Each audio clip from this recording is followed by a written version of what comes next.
Hi, good morning.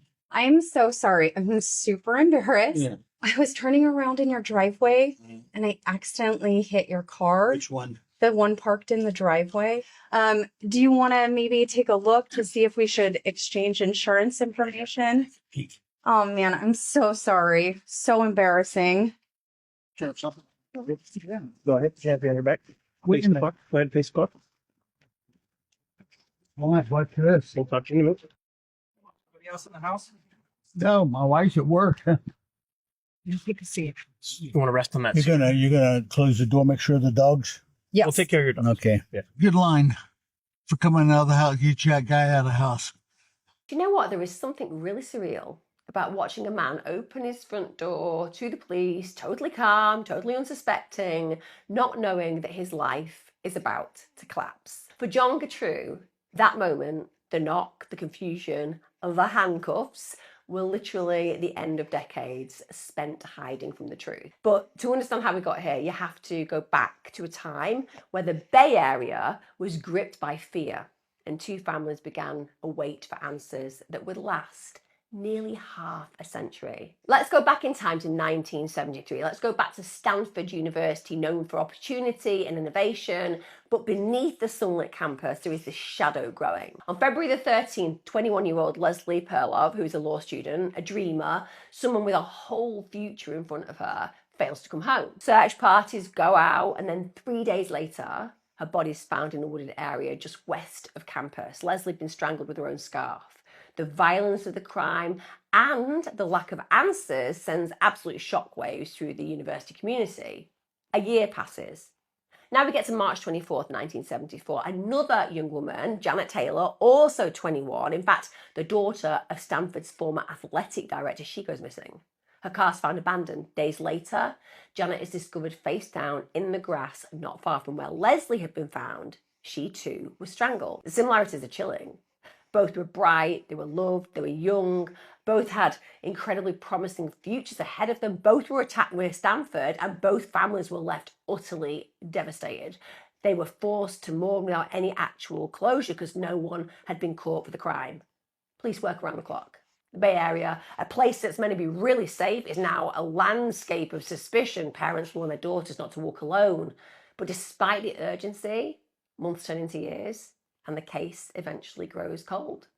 While families grieved and detectives hit dead ends, John Gattru was building a life just beyond the crime scenes. Outwardly, he was literally the last person you'd suspect. He's a friendly neighbour, a family man. He was a scout leader. He was even active in community events. He just seemed so extraordinarily ordinary. But what nobody knew was that Gertrude's darkness started long before California. In fact, as a teenager in Germany, where his father was stationed in the army, John was convicted of murdering a young girl in 1963. He spent years in a German prison. But when he returned to the United States, unbelievably, his record remained largely invisible. He slipped into American life unnoticed, carrying this huge secret that no one around him could even imagine. For decades, John Gattru blended in. He married, raised children, attended barbecues. He lived as if nothing in his past could touch him. But for the families of Leslie and Janet, the questions never faded. Who killed their daughters? Would anyone ever be held responsible? Well, the world changed, and so did technology. By 2018, detectives were armed with tools the original investigators had never been able to even dream of. The cold case team at the Santa Clara County Sheriff's Office reopened the Stanford files, determined to try again to get those answers. DNA evidence from both crime scenes, preserved literally for decades, was re-examined. They used modern forensic techniques and genetic genealogy, the same approach that had caught the Golden State Killer. And suddenly, there was a hit. A name emerged: John Gattru. Now, he was not on anybody's radar before, but the reality is the DNA matched. So investigators looked closer. His history in Germany, his proximity to the crimes, his ability to blend in, and all of a sudden, it made sense. In November 2018, police arrived at John Gattru's home. He answered the door, polite as ever, completely unaware that decades of freedom were about to come to an end. At this point, he was arrested and charged with the murders of Leslie Perlov and Janet Taylor. Even then, Gertrude denied everything. He claimed that he'd never met the women, he didn't remember anything, and he couldn't explain how his DNA ended up at the scenes. What was the accusation against you? I killed a chaplain's, or not a chaplain, yeah, a chaplain's daughter. Okay. And that was all I knew. Okay. Do you remember what happened? No. With this young female? No. No? I didn't even know her. You didn't even know her? Why did they arrest you? I mean, if... Probably the next day. Okay. After they found the body, I guess. Okay. How did they tie you to this body? How did they connect you to this body? Somebody had seen me, walk that direction or walk towards a school, or Okay. it was an elementary school. Okay. Did you... I mean, I don't know the details of what I happened. don't know the details either, so Okay. Did you actually meet this young lady? that's what they say. And then at some point, there was another accusation against you about a sexual assault from the Palo Alto Police Yeah, Department? Palo Alto Police Department. Okay. That's when I was the leader of an Explorer post. Okay. Can you tell me about what happened there? Nothing, Okay. I It's was just accused, interviewed, and that was it. Okay. What's this allegation? I got to ask you. Yeah. This allegation that this young girl made against you that you sexually assaulted Yeah. her. Did that actually happen? No, not that not that I know of. And if I was arrested for specifically that, and then not even tried, then nothing's happened. Like I told them, nothing happened. Yeah. I never saw her again. Did you end up serving time for that? Do you remember? No, I didn't. Didn't serve any time that I know of. Okay. I can't. Okay. It was so piddly that. It didn't. Yeah. You weren't didn't go to trial or anything No. like that. Okay. So I want to tell you a little bit about my investigation. Okay. Are you familiar with the with Palo Alto area, Stanford area, the hills in Stanford? Yeah. You ever go out there? You I ever, was a scout leader. I traveled all those hills. what hills? Which hills are you talking? Well, we were out in the Bay, Half Moon Bay Hills, Okay. and I traveled up through there, hiked with the boys. Did you ever go in the hills, like in the area around Page Mill Road?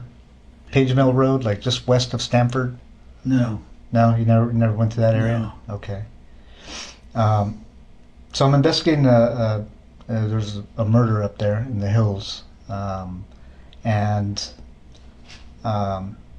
Would there be any reason that you were ever up in those hills? No?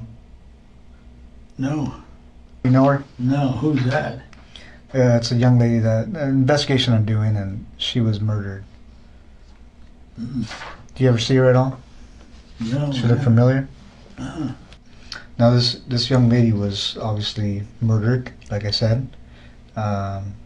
She was strangled. Mm. Would you ever think about doing anything like that? Nope. I know that you were accused of a sexual Yeah. assault, right? Would you ever think about committing a sexual assault? I have no reason for it. And I'm going to ask you these tough questions Yeah, because yeah, it's just yeah. part of the investigation. When you were younger, did you ever fantasize about sexual assault? That's what it sounds like by looking at my record. Yeah. Or killing a young woman? Okay. No. In this investigation, if your DNA was on this young lady, why would you think your DNA was on her? Haven't the slightest idea. Were you involved in the murder of this young girl? Nope. How do you think your DNA would be on a person? Don't know. You don't know? Okay. Especially this person or these two persons. What two persons?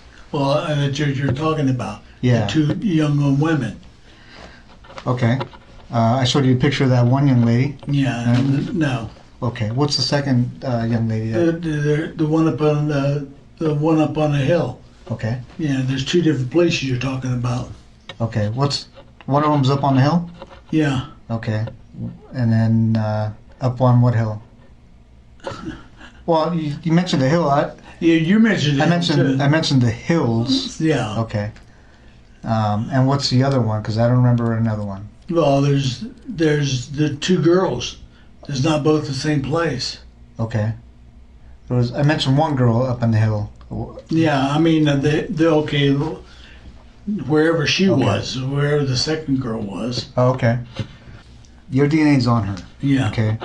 I'm not trying to find out who did it. Mm-hmm. What I'm trying to find out is why you did it.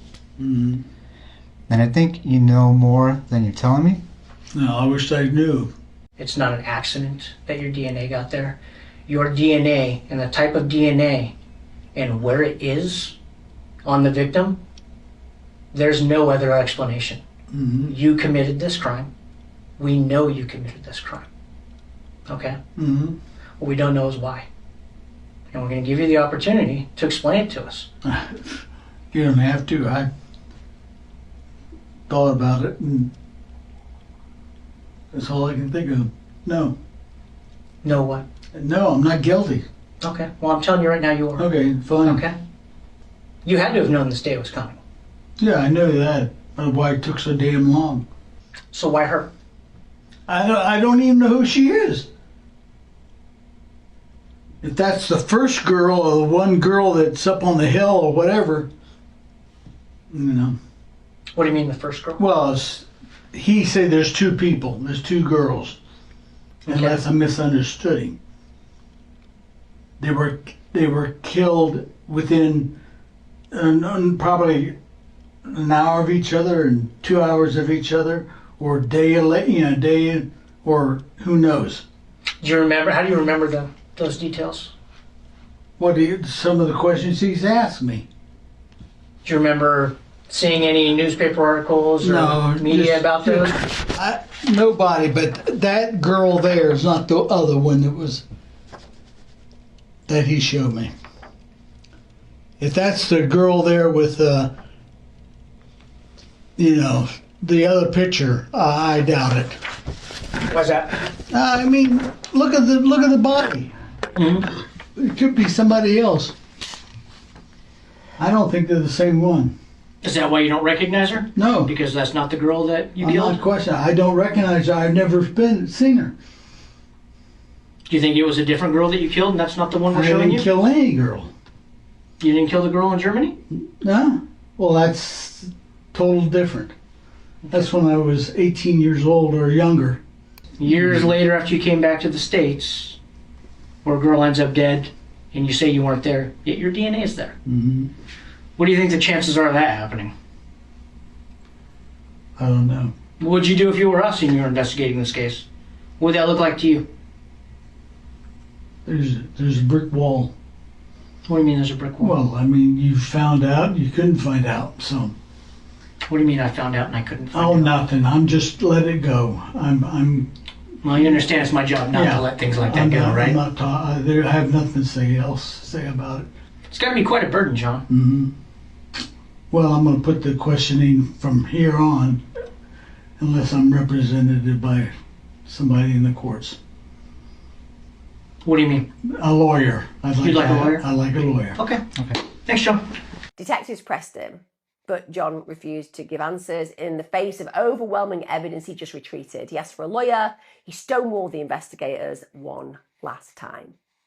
But it was too late. The science was absolutely indisputable. The families of Leslie and Janet finally had their long-awaited day in court. They watched as the man who'd taken everything from them sat in the defendant's chair, aging and unrepentant. In 2021, John Gertrude was convicted of the murder of Leslie Perloff and sentenced to life in prison. The following year, he pled no contest to Janet Taylor's murder. He received yet another life sentence. For the families, the relief is bittersweet. Yes, justice had come, but it would never bring back what they'd lost. And for detectives, it was a victory for persistence and for the promise that even the coldest of cases can be solved with enough determination and, of course, the right tools. When it comes down to the story of John Gattru, it's about evil hiding in plain sight. It's about the unimaginable pain that families carry when they've had no answers. And it's also, to be fair, about the quiet heroism of investigators who never decide that giving up is even on the table. They always know that one day they'll return and hopefully break the case. It's a reminder that the past has a way of catching up, no matter how deeply it's buried, and that the truth can surface even after 50 years. For those who loved Leslie Perlov and Janet Taylor, there is finally a name, and there is finally accountability. John Gattru was sentenced to life in prison for his crimes, but he'd never see freedom again. In September 2023, he died behind bars at the age of 79, sadly taking whatever secrets he had left with him. And to some degree, that means for the families, it's cold justice. He had so much freedom that he never deserved. But when it comes down to it, people like me believe that when you die, you face the consequences of your actions. So let's be clear, he's probably burning brightly in hell right now.